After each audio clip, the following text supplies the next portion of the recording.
So pretty common issue that you're going to run across is going to be bolts that break off. Sometimes it's due to rust, other times it's due to vibration. Everyone knows about Healy coils, and my personal opinion is that Healy coils are kind of garbage and they don't really do that well. These are the threaded inserts that you want to be using. These come in two different styles. There's a standard wall, or actually, depending on the size, you can have up to 3 styles. But there's a standard wall, a extra thick wall, and then the bigger ones have an extra thick wall. These thread in, and then these 4 tabs get hammered in the hole and locks this thing in place. And you can see how much thicker this is. So for reference, these are 5/8 thread in here, and the outside is 7/8. So the one good part about using these threaded inserts is that it's all standard sized drill bits and taps and stuff like that, versus Healy coils have that special size tap that you have to use to put the Healy coil in. And that means that you have to buy a special tap for each size. Versus this, if you have general machine shop stuff, whatever, or one common size, you're probably gonna have the stuff already. So 5/8 11 inside, 7/8 14 on the outside, and it's just your normal 7/8 tap here. The only difference is the drill bit size that you're going to use for the outer thread is going to be one size larger than your nominal measurement. So normally a 7/8 14 takes a 13/16 drill bit. This drill bit is a 53/64, and the reason behind that is that the threads on these inserts are kind of square at the bottom. They're not full depth. So that's really the only difference. So we're gonna get this hole drilled out and fixed, and then the other 3 we're just gonna run through with a tap and make sure everything cleans up.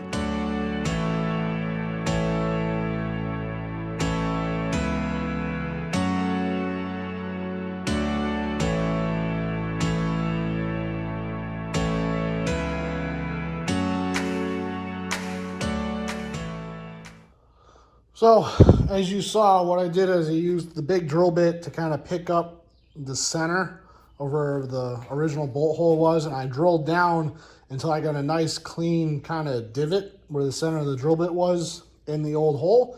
And then I went through and I did a 1/2 inch pilot bit through the old bolt, and then used the bigger drill bit and went through what was left of the bolt and through the cast iron. You just want to make sure that you go deep enough to get your insert in all the way, but also deep enough that you can tap all the way, just because the first couple threads on a tap are kind of tapered up to that tap size. So we got our hole nice and deep there, and we'll get a hole tapped and the inserts put in.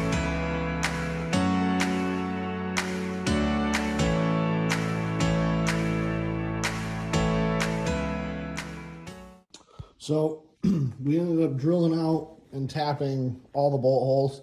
A couple of reasons behind that is, one, they all looked kind of pretty sketchy. They're getting kind of rusty, stuff like that. Some of the threads were already pulled out of them. And 2, I swapped over to a 5/8 thread, which is what I guessed they were. Turns out that the bolts were metric. Shame on me. I didn't really look that hard at them. So I already got one insert put in. I have this little tool that I made up, which the insert just threads onto the normal bolt, and then this collar catches there. And that way, when you go to thread these in, sometimes they'll get a little stuck. I'm definitely not a lefty, but there we go. Then you can use the bolt to run down that insert. And you don't have to worry about bending the tabs over. If you use like a screwdriver or something like that, it's possible that the tabs will get bent over. So you run this one in until it's flush, and it will stop because the tangs will start to hit, and that's the point that you want to stop.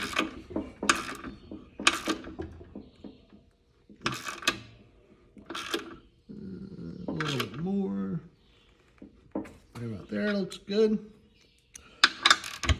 Back the tool out, just like that.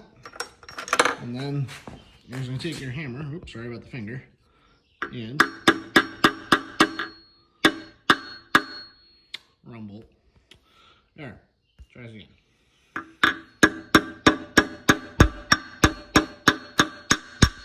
And you're just gonna hammer the tangs in until they're down, and then what I do when I'm done is I'll just take a grinder and just make sure that everything sits flush, just so that there's no issues bolting stuff back together.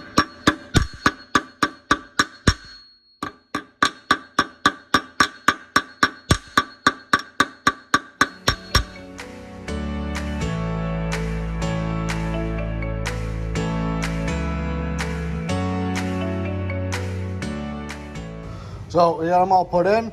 I also got some new hardware for all these. I got flanged grade 8 bolts just because I like the way the flange looks, and it's one less piece of hardware to keep around. And then these are extra thick split washers that we'll put in there to hold it down. And then when we assemble it, we will assemble it with some Loctite just because of how much vibration there is on it, to make sure that none of the bolts walk out. Because the reason why bolts would break or it would pull the threads is the unit vibrating, and these being loose and not torqued down. That's what damages all threads. So we'll get this plate cleaned up back on the ground, we'll get the motor on, and start putting everything else back together.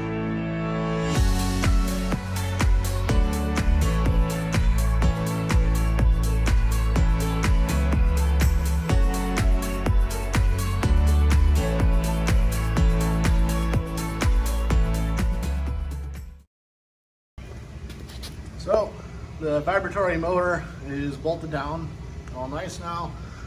Just have to get a replacement belt and then put all the guarding back on. It has been sitting a couple of years, but I did run the engine a couple days ago. The engine ran no problem, so it's good. That'll be that.